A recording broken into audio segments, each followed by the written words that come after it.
बचाओ बेटी पढ़ाओ जैसे नारे देने की नौबत इस सोसाइटी में क्यों आई है?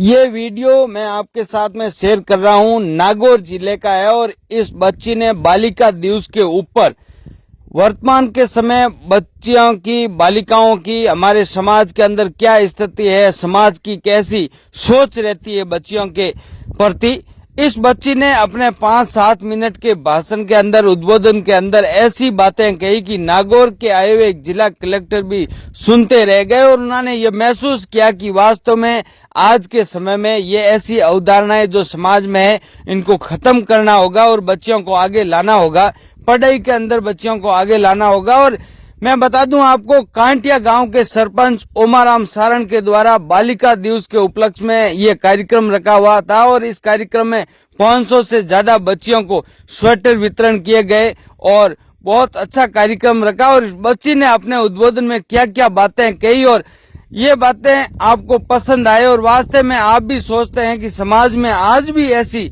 अवधारणाएं बालिकाओं के प्रति है, उसे हमें दूर भगाना होगा, बच्ची और बच्चा एक समान रखना होगा, तो आप इस वीडियो को खूब एक बार शेयर कर दो, लाइक कर दो। और आइए सुनाता हूं आपको कि बच्ची ने अपने उद्बोधन में ऐसी क्या बातें कही कि लोग सुनते ही रह गए। सर्वप्रथम मैं मां सरस्वती के चरणों में प्रणाम करती हूँ।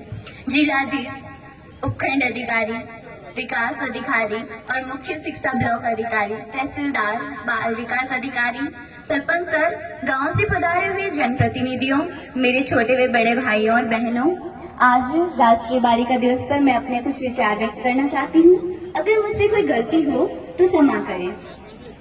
राष्ट्रीय बालिका दिवस क्यों मनाया जाता है?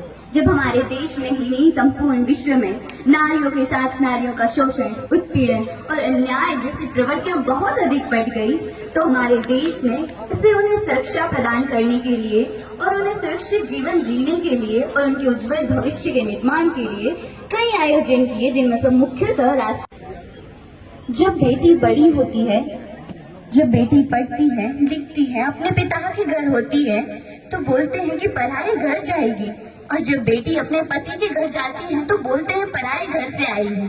मैं पूछती हूँ आपसे, एक बेटी का अपना घर कहाँ है? क्या इस संसार में उसे अपने भविष्य का निर्माण करने के लिए और आजादी से जीवन जीने के लिए कोई घर नहीं है क्या उसका? बताइए। हमारे माँ बाप कर्जा लेते हैं बेटों की पढ़ाई के लिए और बेटियों की विदाई के लिए। बेटी बचाओ बेटी पढ़ाओ जैसे नारे देने की नौबत इस सोसाइटी में क्यों आई है? क्या ये सवाल आप अपने आप से नहीं पूछेंगे? पूछिए। जब हम कहते हैं बेटा बेटी एक है, बेटा बेटी एक है, क्या ये सवाल आप अपनी अंतरात्मा से पूछिए। जवाब तुरंत आ जाएगा, साहब नहीं। क्यों? एक बेटी को एक बेटे से हमेशा कम क्यों समझा जाता है? जब बेटी पलती है, बढ़ती है तो पिता की संपत्ति पर बेटे का अधिकार, घर में बेटे का अधिकार, उच्च शिक्षा मिले तो बेटे को, और जब बड़े बड़े जो भी देना हो सब बेटे को मिलता है। एक बेटी को क्यों नहीं मिलता? एक बेटी को क्यों नहीं मिलता है? लोग कहते हैं बेटी बोझ है, कभी पिता के लिए, कभी भाई के लिए, कभी पति के लिए तो कभी बेटे के लिए। हमेशा एक बेटी को बोझ माना जाता है। उसे कभी माँ बनना, कभी बेटी बनना, तो कभी पत्नी बनना, ऐसे बंधनों में कैद कर दिया जाता है। उसे अपने उज्जवल भविष्य के निर्माण के लिए और अपने जीवन के जीने के लिए एक मौका तक नहीं दिया जाता। अगर वो करे तो दूसरों के लिए, खुद के लिए आवाज उठाए तो बोलते हैं नक्चड़ी है, बेकार है, बेशर्म है। जब बेटी अपनी आवाज उठाए तो उसे गालियां देते हैं, और जब बेटी खामोश रहे, चुप रहे तो कहते हैं हाँ समझदार है। क्यों? हम अपनी आवाज उठाना नहीं जानते? अपने अधिकारों के लिए हम लड़ना नहीं जानते? अरे हम लड़ेंगे भी, हम बढ़ेंगे भी। मैं जीना चाहती हूँ बेटों की तरह, मैं जीना चाहती हूँ बेटों की तरह से गद्दारी का ऐलान न समझा जाए। आजकल के बेटे भी हो जाते हैं घर से रुखसत, आजकल के बेटे भी हो जाते हैं घर से रुखसत। केवल बेटी को ही घर का मेहमान न समझा जाए, केवल बेटी को ही घर का मेहमान न समझा जाए। खाओगे किसके हाथ की रोटियां जब इन्हें पैदा ही नहीं होने दोगे? खाओगे किसके हाथ की रोटियां जब इन्हें पैदा ही नहीं होने दोगे? अरे माँ बाप की जिंदगी में भी ऐसा दिन आता है जब इनके जिगर का टुकड़ा नहीं, बेटियां भी अपना फर्ज निभाती हैं, बेटियां भी अपना फर्ज निभाती हैं। जब PNDT और प्रसव पूर्व निदान जैसी तकनीकों द्वारा एक बेटी को जन्म लेने से पहले मार दिया जाता था, क्या बेटी जन्म लेते ही इतने गुनाह कर देती है जिसे जन्म लेने के जीवन के हर मोड़ पर उन्हें सजाएं दी जाती हैं? तो एक बेटी की पुकार जरूर सुने, माँ, ओ माँ, माँ, माँ, मैं भी जीना चाहती हूँ, मैं भी तेरी आंचल में सोना चाहती हूँ, तेरी ममता के ममत्व की कोख में पलना चाहती हूँ। माँ, मुझे मार मत, मुझे भी जीने दे, मुझे एक मौका तो दे माँ, मुझे एक मौका तो दे माँ। मैं उस हर कार्य को करूंगी जो तू कहेगी, मैं अन्याय के खिलाफ खड़ी होकर ये लड़ाई लड़ूंगी माँ, मुझे इस दुनिया में आने का मौका तो दे माँ।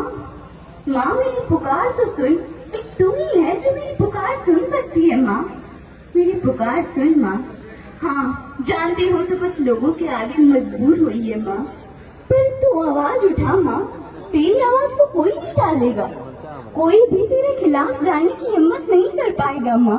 एक बार आवाज उठाकर तो देख माँ, मुझे जीने का मौका दे माँ, मुझे जीने का मौका दे।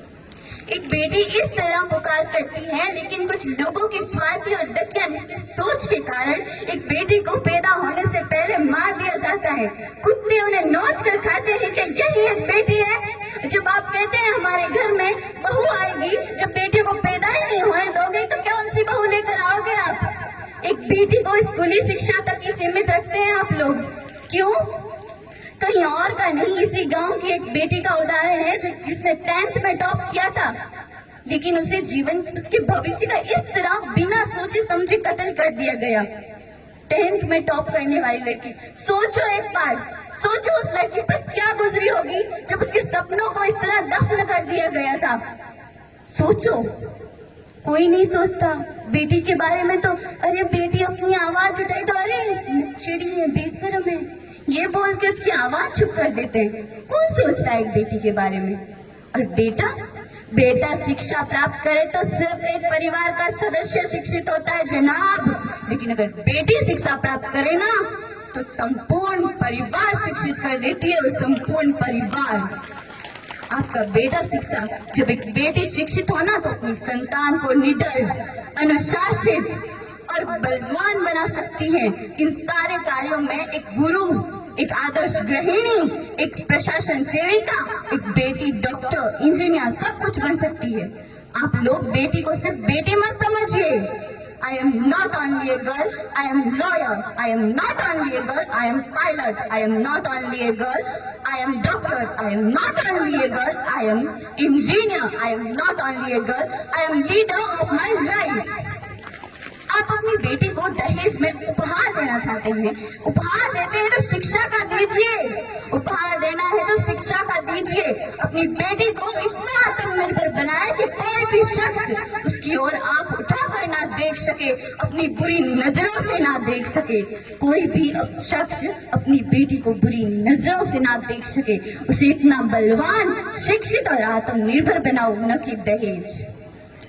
मैं कहना चाहती हूँ अंत में, अभी सब लोगों को थोड़ी जल्दी है तो मैं अपनी वाणी को विराम देना चाहती हूँ, पर आपसे निवेदन, हाथ जोड़कर निवेदन है कि बेटियों को स्कूली शिक्षा तक सीमित मत रखिए, उन्हें अपने उज्जवल भविष्य का निर्माण करने का मौका दीजिए साहब, वो बड़ा नाम करेगी आपका।